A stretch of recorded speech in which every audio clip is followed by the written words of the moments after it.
Hi అండి. మరి అఘోరి పెళ్లి జరిగింది కదా, దాన్ని మీరు ఏ విధంగా చూస్తారు?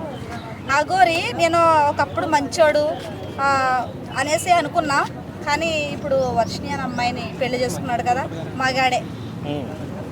మీకేమైనా బాధగా ఉందా? బాధ ఏం లేదు, నాకెందుకు బాధ, నాకేం లేదు. కానీ ఫస్ట్ అమ్మాయిని చేసుకున్నాడు, అయిపోయింది. ఇప్పుడు సెకండ్ తరుడు ఎంతమందిని అలా చేసుకుని మోసం చేస్తాడు. అంటే చాలా మంది అబ్బాయిలు బాధపడుతున్నారు, ఎందుకంటే ఒక అమ్మాయి ద్వారా కల్లాడిపోతుంటే వీళ్ళు వచ్చి ఒకరి మీద ఒకరు పడి ఇంతమందిని చేసుకుంటుంటే. ఇప్పుడు అఘోరి అంటున్నారు కదా, ఇప్పుడు ఎంతమందిని మోసం చేస్తాడు కదా. తను అయితే ఆడ కాదు, మగే అనుకుంటా. మగే. సో మరి పెళ్లి ఒక పంతులు గారు పెళ్లి చేశారు వాళ్ళది. సో ఆ పంతులకు అన్ని తెలిసే పెళ్లి చేశారంటారా? ఏదో డ్రామా ఆడుతున్నారు తెలుసు. మరి తను మగాడు కాకపోతే ఫస్ట్ రాధి అని ఒక అమ్మని చేసుకున్నాడు, ఇప్పుడు వర్షిణి అని అమ్మాయి. మనందరికీ ఏదో రాధి అని ఆమెను పెళ్లి చేసుకుంటాను లేదండి, ఆమెకి ఏదో పూజ చేస్తాను ఒక పాటకి పిల్లలు పుట్టిలాగా అని చెప్పేసి అన్నారు. సత్య గారు అంతేనా? అఘోరి అబ్బాయి కాదు కదండి, అంటే అఘోరి అంటేనే ట్రాన్స్జెండర్ అని మనకు చూస్తేనే తెలుస్తుంది. అమ్మాయి అయితే మరి పిల్లలు చేసుకున్నాడు వర్షిణి. అది లెస్బియన్ మ్యారేజ్ అనుకోవచ్చు కదా. లెస్బియన్స్ అదేంటి? అంత బాగా చదివి అంత బీటెక్ చదివి ఒక అలాంటి వాడిని చేసుకోవడం ఏంటి? వాళ్ళు నిజంగానే ప్రేమించుకున్నారా లేకపోతే ఏమైనా వశీకరణ జరిగిందా తెలీదు. వాళ్ళ అమ్మాయితో ఏడుస్తుంది వశీకరణ అంటే ఇప్పుడు ఈ రోజుల్లో వశీకరణాలు ఉన్నాయంటే నమ్ముతున్నారా? స్టంట్ అంటున్నారు కొంతమంది. అదే ఫేమస్ అవడం చేయొచ్చు. వర్షిణి అంటే ఫేమస్ అవ్వడానికి ఇంత దిగజారిపోవడమా? ఇప్పుడు అలా ఉందో జనరేషన్. Thank you. అంటే ఇప్పుడు ఒక ట్రాన్స్జెండర్ పెళ్లి చేసుకుని ఏం చేస్తుంది అమ్మాయి, ఏం చేస్తుంది? ఇప్పుడు అఘోరి ఏంటి? ఇప్పుడు అఘోరి మోసపోతుంది అనుకోవచ్చు. అమ్మాయిలు అఘోరిని ట్రాప్ చేస్తున్నారా, లేకపోతే అఘోరి అమ్మాయిలు ఏమైనా ట్రాప్ చేస్తున్నారా?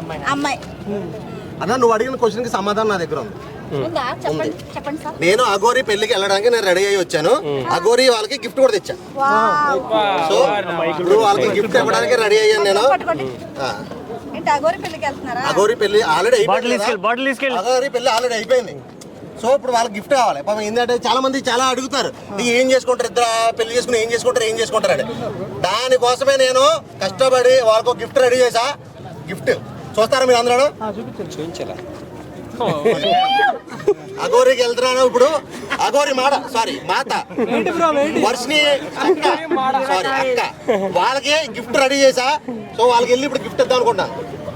సో ఒకసారి నేను గిఫ్ట్ ఇచ్చే ముందు ఏంటంటే ఒకసారి మన ప్రేక్షకులు అందరూ చూపించి అప్పుడు ఇద్దాము అనుకుంటున్నాను. ఎందుకంటే అందరూ అడుగుతారు, యాంకర్లు అడుగుతున్నారు ప్రతి ఒక్కరు పెళ్లి చేసుకుని ఏం చేసుకుంటారు అని.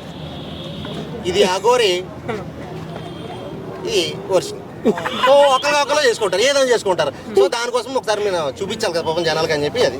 సో ఇంకోసారి ఏం అడగండి, ఎందుకంటే ఏం చేసుకుంటారు ఇద్దరు పెళ్లి చేసుకుని, ఏం చేసుకుంటారు, ఏదైనా చేసుకుంటారా, మనకి ఎందుకు? ఇంకోటి ఏంటంటే అఘోరి మాత అఘోరి అనొద్దు, అయిపోయింది. అఘోరి అంటే ఏంటంటే పెళ్ళిళ్ళు కాని వాళ్ళని, సో పూర్తిగా సన్యాసంలోకి వెళ్ళిన వాళ్ళని అఘోరీలు అంటారు. సో అఘోరి మాత అనొద్దు, ఇక నుంచి అఘోరి అనుకోండి, లేకపోతే ఇంకేదన్నా అనుకోండి, అది పేరు ఏదో ఉంది కదా. సో అదనమాట. ఇప్పుడు వెళ్ళి నేను వాళ్ళకి గిఫ్ట్ ఇచ్చి వస్తాను. అప్పుడు గిఫ్ట్ ఇచ్చిన తర్వాత వాళ్ళు ఏం చేశారు ఏందన్నది రేపొద్దున వాళ్ళని వెళ్ళి అడగండి. సో ఇక్కడ నుంచి ఏం చేసుకుంటారు, ఇద్దరికి ఉన్నాయి పువ్వులే కదా, కాయలు లేవు, కొమ్మలు లేవు, ఈ మాటలు మాట్లాడకండి. ఏదైనా చేసుకుంటారు. కూరగాయలు ఉన్నంత వరకు వాళ్ళకి లోట్లేదు. నేను చెప్తున్నా, వంకాయలు, క్యారెట్లు, ఇలాంటి కాయలు, కూరగాయలు ఉన్నంత వరకు వాళ్ళకి ఏ లోటు లేదు. గిఫ్ట్ ఇచ్చేసి వచ్చి మళ్ళీ మాట్లాడతాం. మళ్ళీ వస్తావా? ఏమో నాకు డౌటే, దూరంగా నుంచి అని ఇచ్చేసాలి. అఘోరి ఆల్రెడీ మొగ్గలు కనబడుతుంటే చాలా మీద ఆడుతున్నాడంట. ఎందుకో అందుకే బాబు నీ కోసం తెచ్చాను, ఎంత కకృతిలో పాము వాళ్ళ అన్నీ మీద పడ్డాడు. ఫస్ట్ వర్షం వాళ్ళ అన్నీ మీద అక్కడక్కడ పని అవ్వలేదు, అందుకని చెప్పి చెల్లి మీద పడ్డాడు. ఏం చేస్తాం, ఇక తప్పదు. ఇంక మా మీద కూడా పడేలా ఉంటారు బాబు. నీకు దన్నరా కావాలంటే పావు కిలో కాదు, ఇక నుంచి రోజు కేజీ పంపుతారా బాబు, నీకు నచ్చిన రోజులు నువ్వు సావరా బాబు అని చెప్పి ఇచ్చేసి రావాలి. అంతకుమించి చేసేది లేదు. ఆడది ఆల్రెడీ ఎప్పుడో లూజ్ అయిపోయి ఉంటుంది బ్రో. ఇది నాకు తెలిసి ఇంకా సైజు నాకు దొరకలేదు, కానీ ఇది కూడా అడిగి సరిపోతుంది లేదని డౌటే నాకు. అది ఖచ్చితంగా కొంచెం లావీ కావాలి అంతే. అదే నేను అదే అనుకున్నా కానీ బ్రో, కంగారు వస్తాను అంటే పెళ్లికి వెళ్ళాలి కదా అని అర్జెంట్గా వచ్చేసాను. సో ఈ సరిపెట్టుకుంటారు. ఈ రోజుకి శోభనం అంటున్నారు పాపం. ఈరోజు నిన్న పెళ్ళయింది, ఈరోజు శోభనం, వీటితోనే శోభనం. ఓకేనా? ఇచ్చేసి వస్తాను. ఓకే.